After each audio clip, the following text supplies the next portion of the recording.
رضا رشیدپور میگفت من قبلا در ماست موسی رو لیس میزدم برای لذتش، اما الان لیس میزنم واسه قیمتش.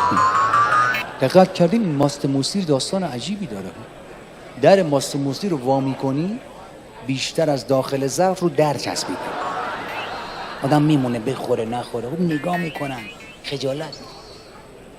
بعد تا از ظرفش 2 قطره آب زیپو مونده میخوره میگه اونم میذارم اونجا. من یه پیشنهادی دادم، گفتم کارخونه‌های لبنی بیان اصلا ماست رو روی در سوار کنن.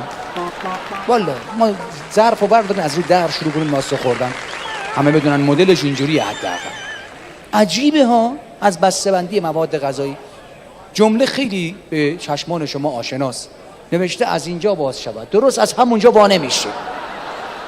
هر چی زور میزنی وا نمیشه. من گفتم جمله رو حداقل عوض کنید، بیاد بنویسین اگه تونستید از اینجا باز کنید.